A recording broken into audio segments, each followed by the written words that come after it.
Hi there, and welcome to This Day in History for June 3rd. June 3rd is the 154th day of the year in the Gregorian calendar, 155th in leap years, with 211 days remaining to the end of the year.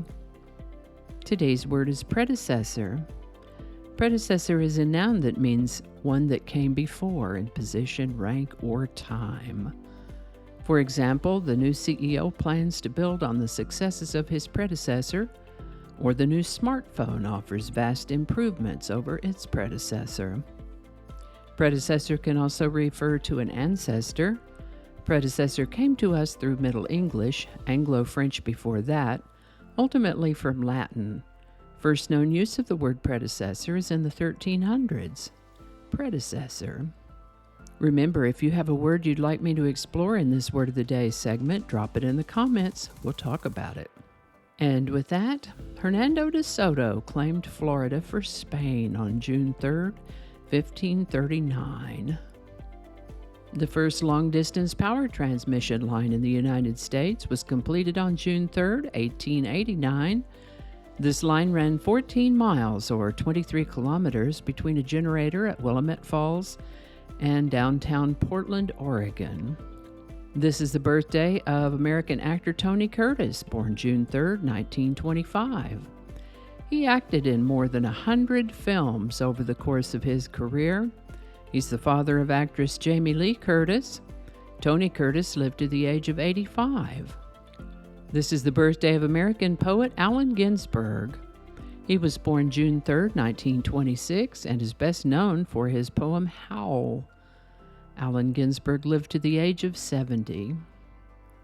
This is the birthday of American game show host and producer Chuck Barris, born June 3rd, 1929. Chuck Barris hosted The Dating Game and The Newlywed Game, as well as The Gong Show. Interestingly, he also wrote a song called Palisades Park, which was performed by Freddie Cannon in 1962. Chuck Barris lived to the age of 87. This is the birthday of American novelist and screenwriter Larry McMurtry, born June 3rd, 1936. His stories are predominantly set either in the Old West or in contemporary Texas. He wrote The Last Picture Show, Terms of Endearment, Lonesome Dove, to name a few. For years, he had a bookstore called Booked Up in his hometown of Archer City, Texas. Sadly, Larry McMurtry passed away in March of 2021 at the age of 84. The first American spacewalk was performed on June 3rd, 1965 by Ed White from the Gemini 4 spaceflight. We have a playlist of episodes for this day in history, as well as a playlist of single subjects called How About That? And words of the day in a playlist called There's a Word for That, all right here on this channel, and I'll leave links to those playlists for you. Today's song is Respect by Aretha Franklin. Respect was originally recorded by Otis Redding in 1965 and became a crossover hit for him. Aretha Franklin rearranged Respect and released it in a cover in 1967, which turned out to be a huge hit for her, as well as her signature song. We find it today in the #1 spot on the Billboard Hot 100, June 3rd, 1967, for the first of 2 weeks.